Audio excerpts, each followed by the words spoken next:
When the words Japanese role-playing game are brought up in conversation, there's typically one series that pops into a video game fan's mind, and that series is combined of only two words: Final Fantasy. While yes, Dragon Quest was one of the first big franchises to hit the JRPG market, Final Fantasy seems to be the one that comes to mind, at least for a lot of people, especially here in the West. When this series hit the NES library, it took people by a complete surprise. Final Fantasy was this title that just came out and then became so loved that it demanded sequels, which we got. Final Fantasy 2 and 3 hit the Super Nintendo libraries, and more people were craving what the next game would bring. And then the new console generation was on the rise, the PlayStation 1, a console that promised gaming like we had never seen it before. 3D worlds, bigger locations and settings, longer and more fleshed out stories. Everything was going to be upscaled more than it had before. And in 1997, a game would be released which would shake the gaming world in ways I don't think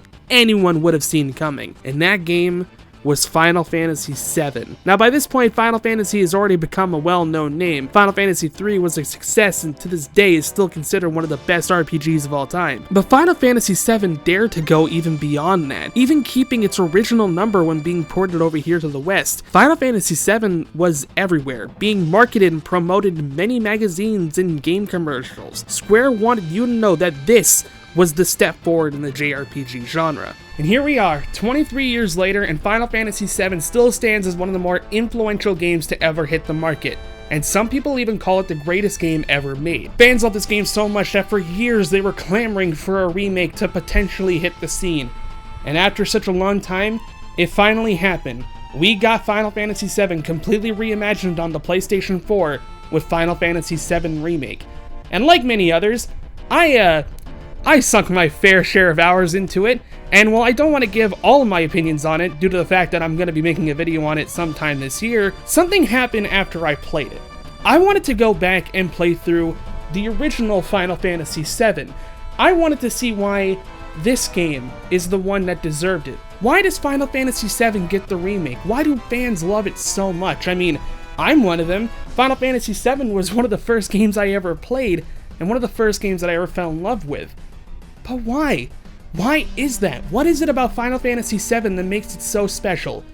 That's what I want to take a look at today. Well, I'm not going to hide it, Final Fantasy VII is one of my favorite games of all time. Although it's not my favorite Final Fantasy, it's still one that I go back to this day. So while you can consider this a review in my normal standards, I also want to consider this a love letter to one of the most influential games that I've ever played. One that's hit me more so than others. This is my review and my love letter to Final Fantasy VII. Let's get this started.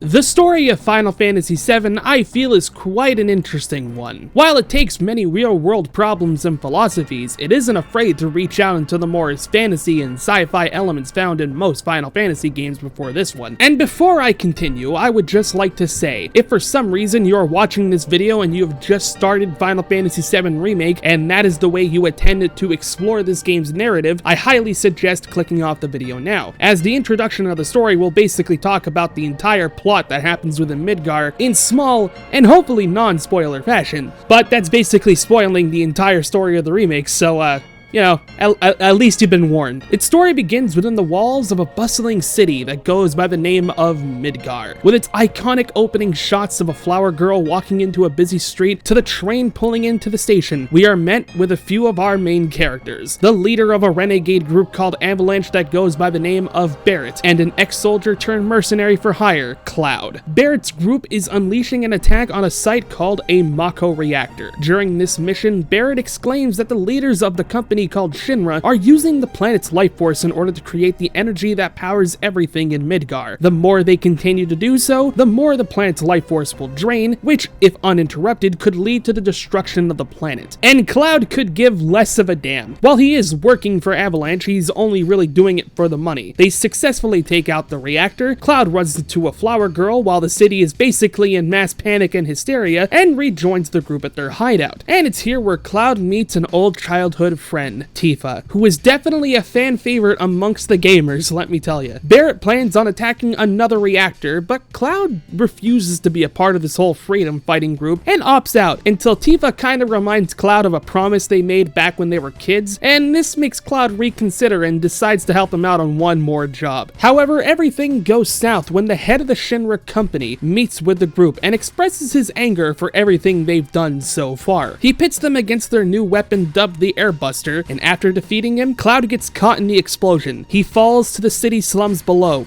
where he is awakened by a familiar face. The flower girl that he had met only briefly is by his side, tending to her flowers, and they kind of start to hit it off. This flower girl's name is Aerith. It's also Eris, but that was a translation error. It's Aerith. But as they seem to be getting chummy, an agent who works for Shinra pops his way and claims that he's here for Aerith. She hires Cloud as a bodyguard for the meantime, and they make their quick escape. When arriving at Aerith's home, Cloud decides that the best course of action is to return back to the hideout to make sure that everyone is okay. After sneaking out and being caught by the ever so elusive flower girl, we find our way back, but see Tifa heading towards a shady underside of Sector 6. After fully transforming themselves and sneaking their way into a manor, we learn that Shinra is planning on dropping the plate down on Sector 7, Barret's home, in hopes of defeating the group known as Avalanche and blame the entire catastrophe on them as well. Though our gang rejoices, they are too late as the bomb has been detonated, so they must make their escape. But before they do, they learn that Aerith has been kidnapped by Shinra, as they have been trying to bring her back for many years. Returning back to her home, we learn that Aerith is not the daughter of the woman we know. She was adopted. We learn from her that Aerith belongs to a race that Shinra keeps calling the Ancients. Apparently, they were a race of people that lived many years before the events of this game, but had vanished over time. Cloud and the gang decide that they're going to rescue Aerith by any means necessary. I mean, if Shinra wants her, chances are it's for nothing good. So we gotta bring her back, which we attempt to do, and almost succeed. Almost. The gang is caught, and it's here where we learn Shinra's true directive, to find the so-called Holy Land, a place spiraling with Mako energy, where Shinra can use it to become the ultimate power source, and start its liberation of the world, to which the members of Avalanche say no, and so does another figure, for it's here where we meet this game's antagonist and overall menacing force, Sephiroth. Sephiroth in the past was a hero among the people, a true soldier of soldiers, a man of right and justice, someone who can take anything down and help the people in need. But after incidents aplenty, he was presumed dead by all. But it seems that he has returned. Now too, he seeks the Promised Land and will stop anyone who gets in his way, including the head of Shinra, which all leads up to the main goal of the game. Well, for a good part of it anyway, to track down Sephiroth and stop him and Shinra before any of them can find this so-called Promised Land and use it to empower whatever evil ambitions they may have. Honestly, this is barely scratching the surface of Final Fantasy VII's plot, and it's from this point onwards where it only shoots up from here. Many key elements get introduced within the first half of the game to keep the player wondering and anticipating everything that's going to happen next, and honestly, I dare not ruin the surprise here. There's plenty to explore within this game's narrative, and while we will talk about a few points later, it's a lot easier for me to keep things simple and still intriguing for those who haven't played the game yet. We'll talk about those points when we get there. For now, there's still more fighting to do.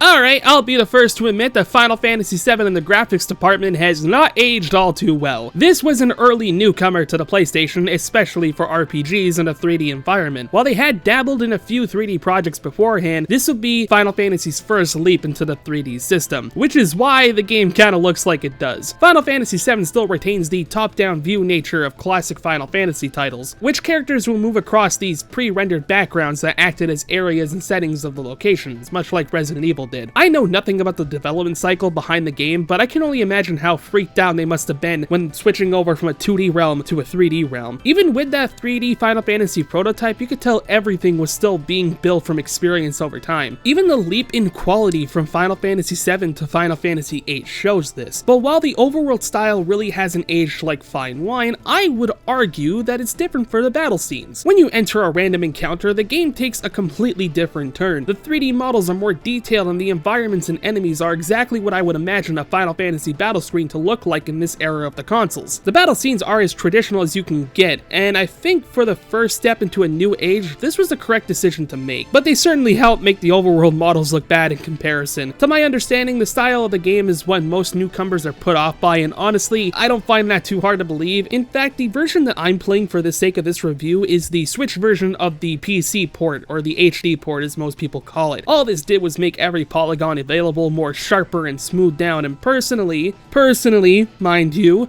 I think this somewhat hurts the style. Hear me out on this one. I personally prefer the old style of the PS1 version. With the HD version, you start to notice all the little details that weren't initially there, and I don't know, I find the charm of Final Fantasy VII is a bit lost when updating it, but I don't know, that's just me. I prefer old blocky cloud myself. Luckily, a lot of the pre-rendered backgrounds and cutscenes still look pretty good, and the HD style battle screens are also very clean and is where I think the HD port shines the most. Honestly, there isn't much that I can say about the graphics, but trust me, that's not going to be a problem, because this game just has way too much to offer. First off, it's music, and I'll say right here, Final Fantasy VII soundtrack is one of the best soundtracks to ever grace our gaming ears, and you can see just how much of a major shift it is from the previous entry's music. The magical Nobuo Uematsu is once again back to create a brand new soundtrack for the first 3D Final Fantasy title, and he just knocks it out of the park with this one. The move from new hardware gave him so much more room to experiment and really try new and different things that previous hardwares just couldn't support. And I will say that to this day, outside of Final Fantasy X, Final Fantasy VII soundtrack is the most unique and distinguished OST of the series, and this is coming from a guy who thinks Final Fantasy IX has the best soundtrack of the entire franchise. Outside of Final Fantasy XIV, that is, but like that's just cheating. Each track is different in tone, matching every scenario taking place, and very few tracks are ever repeated throughout the whole game, which goes to show just how much work was put into composing this. And needless to say, the music tracks of this game in particular have stuck with people throughout these 20 plus years and are still remembered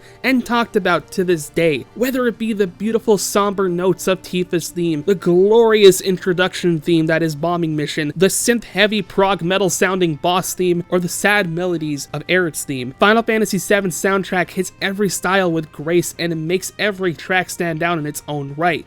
And yet Smash only has 2 of these. Seriously, what the fuck? Alright, look, let's just get back to the gameplay shit, which is possibly the best part about Final Fantasy VII. Final Fantasy VII plays like its predecessors. You can roam around the map, cities, or towns to either make it to your next destination, or explore and talk to roaming NPCs, or even spend some gills at shops, equipping yourself for the coming battles. And just like the games prior, when you're in a dungeon or in the overworld, after a few steps, you'll find yourself in a random encounter.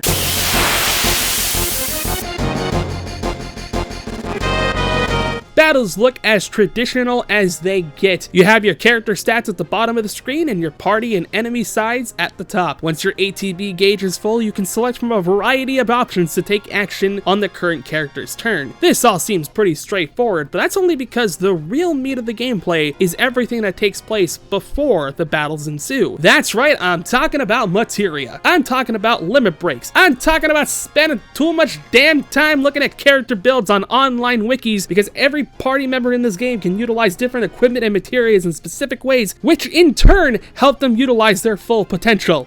I have played this game way too many damn times. Realistically, you don't need to know the ins and outs of every character to progress through this game. Honestly, playing it like any other RPG would just be fine, but allow me to talk about 2 things that I love about this combat system. First up is materia. See, materia is basically your magic system of the game. Each materia will grant the character an ability to use a magic ability, which the materia is slotted with. i.e., if you equip a fire materia, you can use fire. It's as simple as that. There are a few different types of materia. You have your green materia, which is your basic magic abilities, things like damage, healing, status effects, all your good stuff. Then there's the yellow materia, which is also known as command materia. These will give your characters who equip them additional battle commands, things like stealing, scanning the enemy's HP, learning enemy skills, the best materia by the way, and much more. Blue materia are added effect materias. These will add additional stat boost or additional usage of whatever materias it's attached to. Purple materia are your normal stat boosting materias like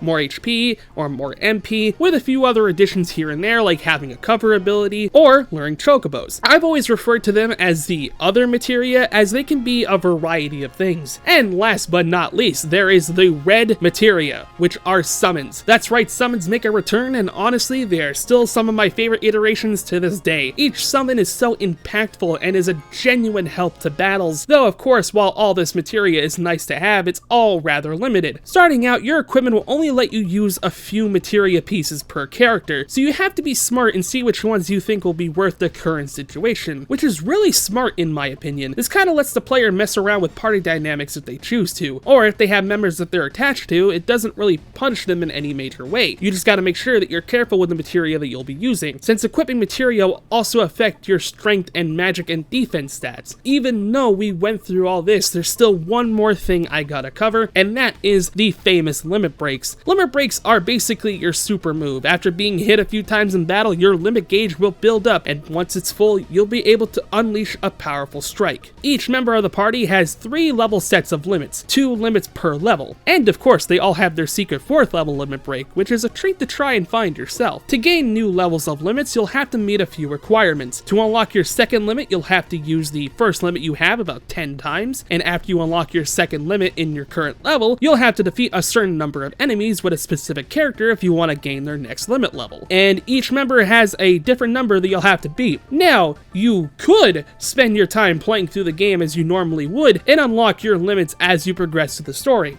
Or you can be me and unlock Cloud's level 3 limits at the beginning of the game and other members in the first portion of Disc 1. Yeah, I have a problem, and I'm also going to teach you how to have said problem. For Cloud, I literally just wanted to use Meteor Rain on Guard Scorpion, which is the first boss, might I add, so I had to kill about 200 plus enemies in the first area of the game. So don't do that. Instead, you want to learn limits faster, and here's basically what I do. A, exit the Midgard portion. You could theoretically do it in Midgard, but it'd probably take you a bit longer to do. B, equip the character you want to have max limits with enemy skill. Find this particular enemy that I'm showing on screen right now, and it will learn the skill Metro Magic. D, head into the nearby caves leading to Junon. E, since most battles in this area will have about 3 to 5 enemies on screen, unleash Metro Magic on them for either 1 or 2 turn kills, and voila, rinse repeat until you've slain the amount you need, and you'll be overpowered in no time, just like me. And this is actually a lot easier with the console ports, as they added new cheat features, which allows constant regeneration and limit breaks and a ×3 speed up option. In an hour or so, you'll be good to go. Or like I said, you can just play the game normally, it's completely up to you. But honestly, it's stuff like this that makes me love Final Fantasy VII. Every time I pick up this game, I discover some new strat or materia combination that just blows my mind, and I just play around with it. It's so much fun to experiment with, and I'm very confident in saying that this has one of the best gameplay styles that series has ever taken, right beside Final Fantasy VI and Final Fantasy X. It's a blend of old and new, and honestly, it just fits right with the style of Final Fantasy VII.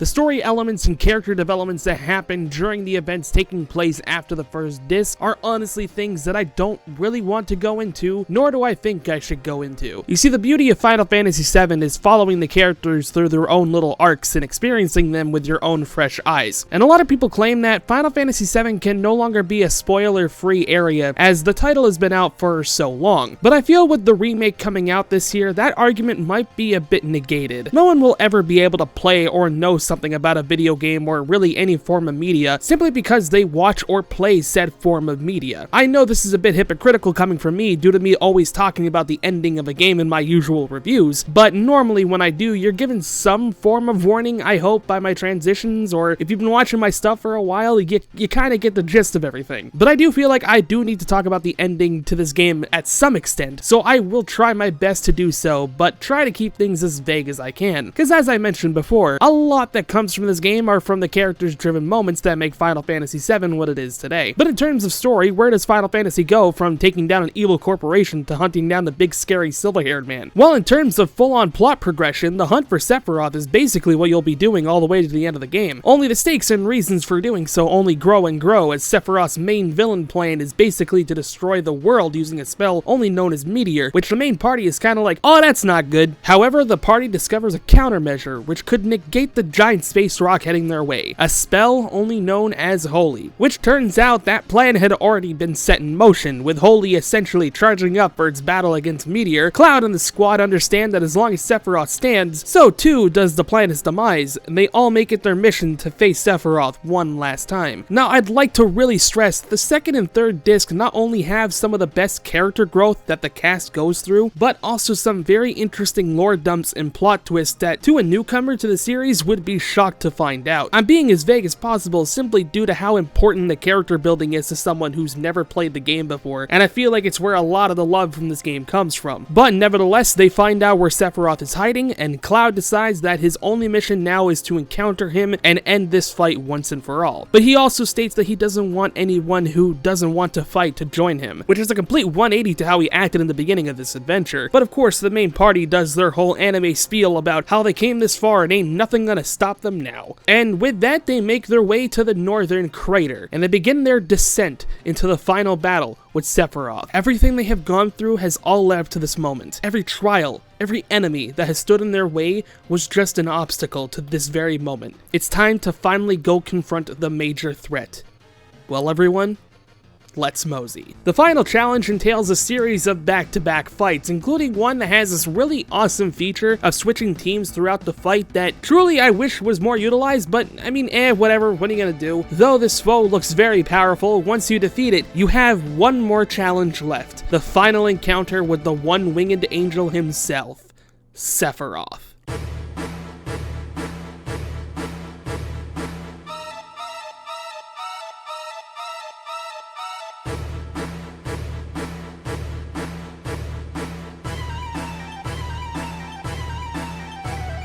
This fight, oh, let me tell you, this fight does not mess around. Sephiroth unleashes everything he can onto the party, including many status ailments and powerful magical blows. And when all else fails, he unleashes his most destructive attack, a supernova. The man literally destroys 3/4 of the fucking universe just to defeat this 90-ass looking character. I love it. Through sheer strength and will, the party emerges victorious. Though Meteor is still on its way, it's up to the planet and Holy to decide their fate. They've done all they can. All they can do now is hope and pray that Holy is enough to stop the meteor. As the party leaves the caverns, Cloud still feels that Sephiroth's inner hold on him is still clenching at him, never letting go. Cloud has one last battle to deal with, one that will truly set him free. Cloud heads to the deepest part of his mind, one where only the grips of Sephiroth lie. And with this, one more battle needs to happen, and this one will be the final one. Cloud reawakens as the caverns collapse. Meteor draws ever closer. Holy is summoned. It attempts to stop Meteor in its tracks. However, it fails.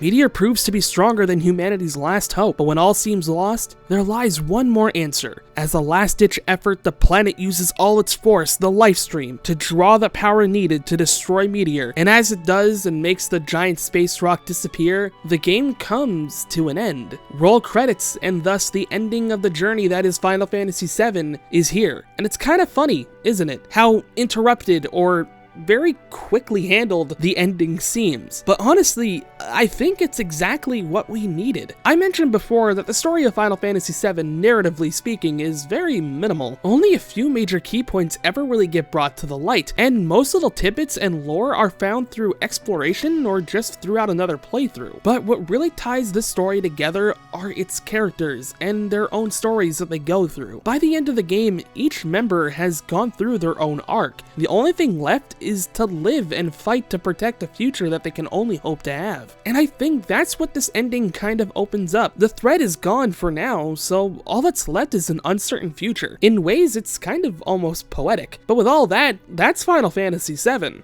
Is it the great game that everyone claims it to be? In my personal opinion, yeah. While it still stands as my third favorite Final Fantasy game, for the longest time this was my favorite. And yet, even though this one isn't my personal favorite, this is the one that I keep revisiting to time and time again. I love going through this game's story and exploring everything that it has to offer, and with the remake now being out, I feel this sort of motivation more so than ever. If you just can't wait to see what the remakes are going to do in the future, and you can kind of put up with how the game looks, I honestly recommend checking out the original. I really don't think any fan of the series or the genre would be disappointed in visiting this game. This game will be remembered for so many years to come, and I think it's perfectly fine in its position of one of the most influential games of all time. It was a momentous landmark for gaming, and I can't wait to see what the future has in store for its remakes. And I know I'll be returning to the original soon enough soon. It's a journey of reflection and acceptance. A journey to find out who one truly is for themselves. And about never forgetting how you have comrades and friends with common goals and dreams that when you all work together, you'll be able to reach them. That is Final Fantasy VII.